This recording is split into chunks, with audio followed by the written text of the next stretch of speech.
DJ মন্তব্যে অভিষেক বন্দ্যোপাধ্যায়ের voice sample টেস্টের সম্ভাবনা। অভিষেকের ভয়েস স্যাম্পল টেস্টের সম্ভাবনা। এবার ভয়েস স্যাম্পল টেস্ট করবে সিআইডি। তার আগেই হাইকোর্টের দ্বারস্থ অভিষেক বন্দ্যোপাধ্যায়। অভিষেকের দ্রুত শুনানির আর্জি খারিজ।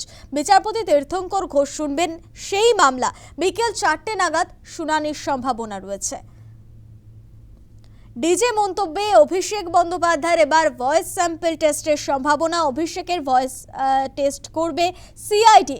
তার আগেই হাইকোর্টের দ্বারস্থ অভিষেক বন্দ্যোপাধ্যায়। হাইকোর্ট থেকে সরাসরি রয়েছে আমাদের প্রতিনিধি প্রিয়াঙ্কা আইচ ভৌমিক। প্রিয়াঙ্কা, আজ অভিষেক বন্দ্যোপাধ্যায়ের যে ভয়েস স্যাম্পল টেস্টের সম্ভাবনা রয়েছে সেই টেস্ট করবে সিআইডি। অন্যদিকে অভিষেকের দ্রুত শুনানির আর্জি খারিজ করা হয়েছে। বিকেল 4টে নাগাদ শুনানির সম্ভাবনা রয়েছে, কি জানা যাচ্ছে?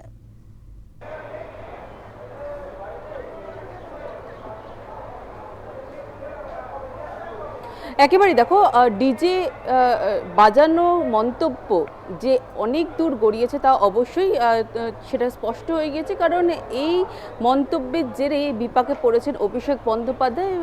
তিনি হাইকোর্টের দ্বারস্থ হয়েছেন এবং তোমাকে জানিয়ে রাখবো, আজকেই এর আগে দেখা গিয়েছিল আদালতের অনুমতি নিয়েই কিন্তু তদন্তকারী সংস্থার যে ভয়েস টেস্ট করতে চেয়েছিল সেই ভয়েস টেস্টের অনুমতি দিয়েছে আদালত, এবং সেই হিসাবে আজকে ভয়েস টেস্ট করার কথা রয়েছে।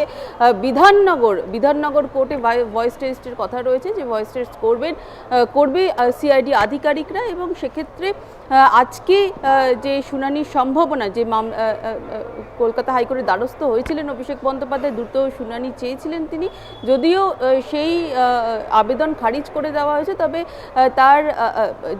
তার যে তিনি যে চেয়েছিলেন যে এই নিয়ে তিনি আবেদন করেছিলেন, যাতে যে মন্তব্য করেছিলেন তার জেরে তাকে ভয়েস টেস্টের জন্য ভয়েস টেস্ট করতে চেয়েছে। ঠিকই আজকে 4টের সময় ভয়েস টেস্ট করার কথা রয়েছে, যেটা সূত্র মারফত জানতে পারছি। বিধাননগর কোর্টে ভয়েস টেস্ট হওয়ার কথা রয়েছে। সেক্ষেত্রে আজকেই কিন্তু অন্যদিকে দেখা যাচ্ছে যে কলকাতা হাইকোর্টে বিচারপতি তীর্থঙ্কর ঘোষের এজলাসে তার শুনানির সম্ভাবনা রয়েছে। গতকালই এই শুনানি হওয়ার কথা ছিল, কিন্তু সেই শুনানি হয়নি। এর আগে আমরা দেখেছিলাম বিচারপতি কৌশিক চন্দ্রের এজলাসে দ্রুত শুনানির আবেদন জানিয়েছিলেন অভিষেক বন্দ্যোপাধ্যায়, কিন্তু দ্রুত শুনানির আবেদন খারিজ করে দিয়েছিলেন বিচারপতি কৌশিক চন্দ্র, এবং তারপরেই দেখা যায় গতকাল অর্থাৎ 29শে জুন কিন্তু শুনানির সম্ভাবনা ছিল, যে শেষ পর্যন্ত দেখা যায় যে গতকাল শুনানি হয়নি। সোমবার কোনো রকম শুনানি হয়নি অভিষেক বন্দ্যোপাধ্যায়ের মামলা। সেক্ষেত্রে আজকে আবারও শুনানির সম্ভাবনা রয়েছে, তবে বিচারপতি তীর্থঙ্কর ঘোষের এজলাসে শুনানির সম্ভাবনা রয়েছে বিকেল 4টের সময়। অর্থাৎ একদিকে তোমাকে জানাবো স্নেহা, একদিকে যেমন বিধাননগর কোর্টে অভিষেক বন্দ্যোপাধ্যায়ের ভয়েস টেস্ট হওয়ার কথা রয়েছে বিকেল 4টে, অন্যদিকে কলকাতা হাইকোর্টে আমরা দেখতে পাচ্ছি যে কলকাতা হাইকোর্টে ঠিক 4টের সময় কিন্তু শুনানির সম্ভাবনা রয়েছে বিচারপতি তীর্থঙ্কর ঘোষের এজলাসে। এবার দেখার যে অভিষেক বন্দ্যোপাধ্যায় তাকে যখন একদিকে 4টের মধ্যে ভয়েস টেস্টের জন্য ডাক পাঠানো হয়েছে বা ভয়েস টেস্ট করার কথা বলা হয়েছে,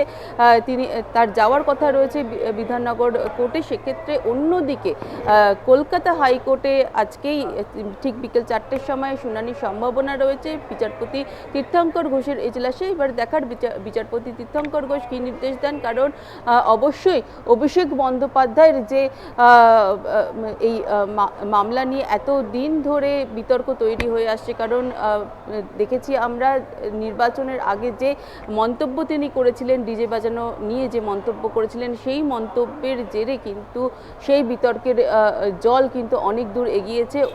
কলকাতা হাইকোর্টের দ্বারস্থ হয়েছেন তিনি, এবং এর আগে একাধিকবার আমরা দেখেছিলাম যে একাধিকবার তিনি আবেদন করার পরেও দ্রুত শুনানি চাইলেও কিন্তু সেই দ্রুত শুনানি সম্ভব হয়নি।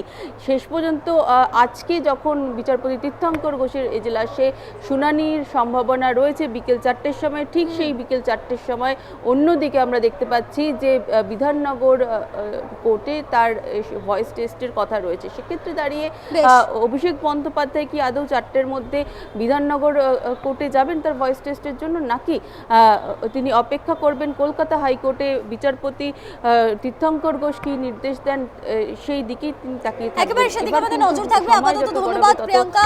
অভিষেক বন্দ্যোপাধ্যায় ভোট প্রচারে গিয়ে ঠিক কি বলেছিলেন শোনাবো একবার আপনাদের।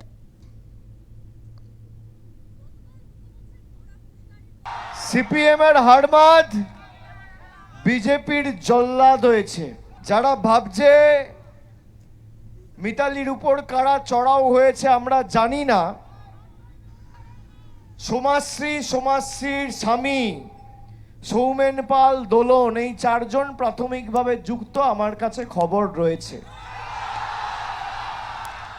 আরো যারা যুক্ত সামনের সিসিটিভি ক্যামেরা দিয়ে বেছে বেছে বার করব।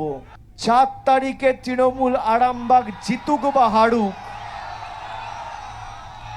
আমরা গতবারও আরামবাগ হেরেছিলাম, গোঘাট হেরেছিলাম, খানাকুল হেরেছিলাম, পুরসুরা হেরেছিলাম, কিন্তু উদারতা পার পেয়ে গেছিলে। এবার আমি নিজে দায়িত্বে থাকব।